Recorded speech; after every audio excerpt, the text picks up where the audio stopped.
about a year when I took this hike. I took a hike right near where I lived in the hills, and I'm walking along, and I'm hiking, and it's lovely, and I'm humming, and then I start singing, and then I start like rhyming the song, and then I start rapping my rhymes, and then I start rapping to Barbara.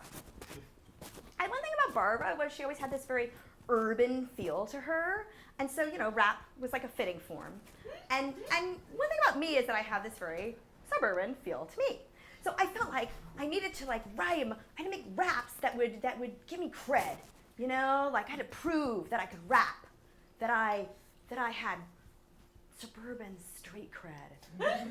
And so I like rhymed about the suburbs, you know?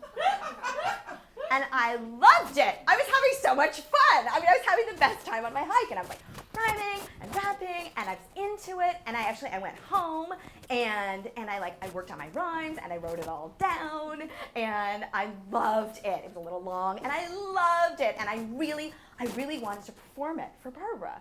So the next day, I go to rehearsal, and I'm really excited. I'm like waiting for my moment because I'm gonna do my rap, and I don't know what was going on that day. But we just were never together. We were like in meetings. I was in a meeting and she was in a meeting, and I don't know why. We just, like, no work seemed to be happening that day. It was just all meetings. And so the end of the day is coming, and we're in a big company meeting, and everybody's meeting, and we're outside under this tree on the lawn, and I have to leave early. I have an appointment, and I'm starting to get concerned that I'm never gonna get my moment, that I'm not gonna be able to do my rap for Barbara. And I'm so focused on my rap and like my opportunity and the fact that it's slipping away that I totally lose track of time until the director says, "Laura, don't you have to go?" And I'm like, "Oh, yes, I do.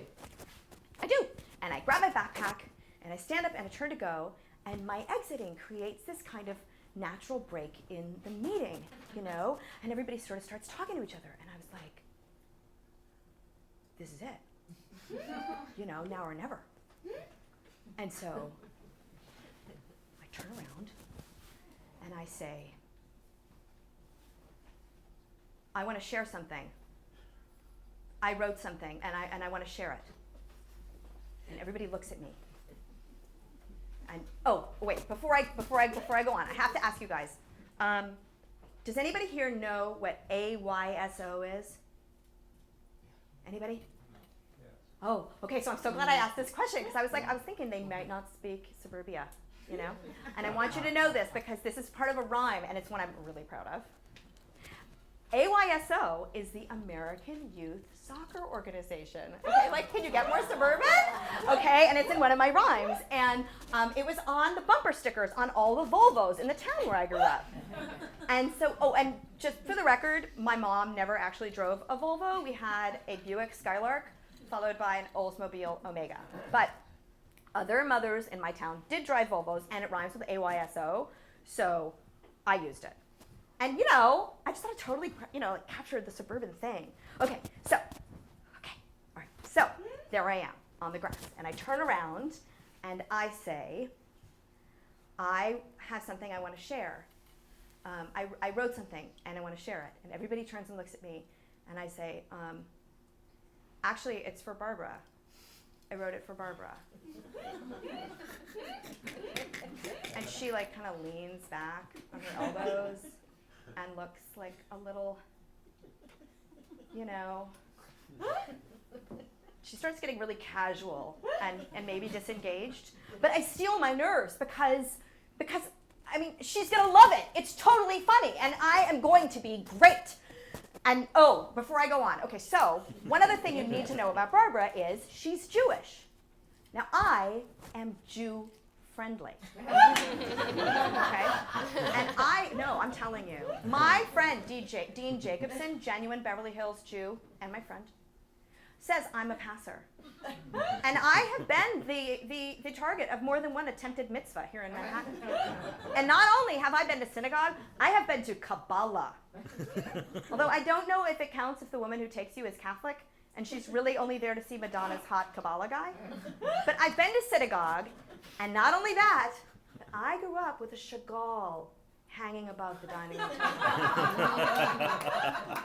Not an original. Now I'm going to confess. I didn't even know Chagall was Jewish.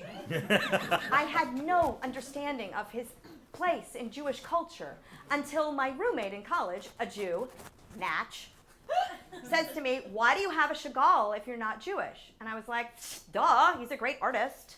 And in my defense, our Chagall is not of fiddlers or roofs or goats or shtetls. It is confusing. I spent many meals as a child wondering why the man is pushing down so hard on the woman's breast and where that other guy is flying to.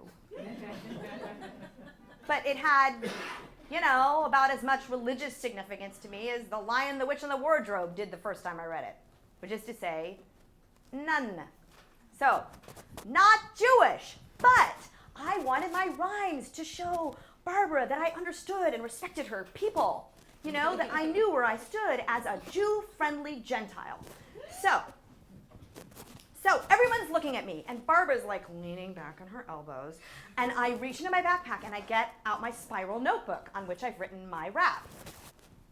And I turn to my page, and I get it all set, and I just sort of like throw my backpack down on the grass. And I say,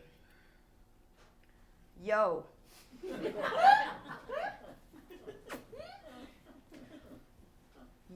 Yo, kicking it suburban style. Yeah, I'm from the suburbs. You got that right. Where everything is closed at 9 p.m. at night.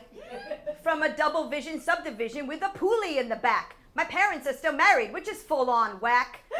My mom, she drives a Volvo. And me, I played American YSO.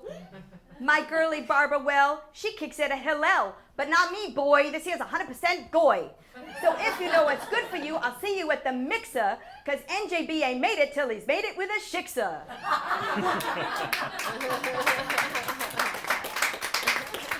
Crowd goes wild. And I say, oh my God, okay, wait, I have to go. I'm totally late. All right, okay, bye. See you guys Monday. And I grab my backpack and I go. I can only imagine what they said in my absence.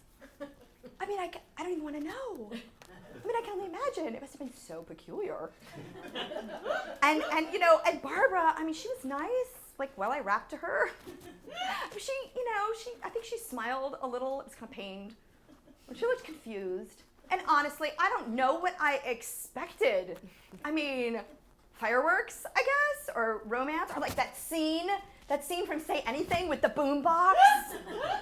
I mean, I guess what I wanted her to go oh my God, you're a genius.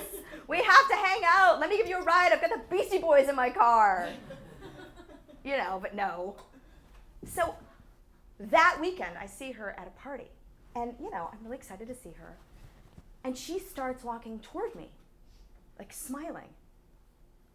And I was so excited because she was coming to me, And I'm beaming at this point, just so psyched. And she comes up to me and she says, oh, Beth, there's someone I want you to meet.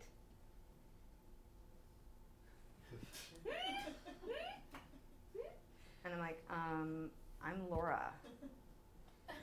And she sort of smiles and she goes, right. So this is my boyfriend, blah, blah, blah, blah, blah, blah, blah. And then she walks away, all enamored with him, and leaves me standing alone in this living room because everybody's outside because it's LA. And I just stand there in silence. But inside I'm like, Beth! Beth! Beth! I rap for you! I'm Laura! I rap for you! Motherfucking rap for you! Beth.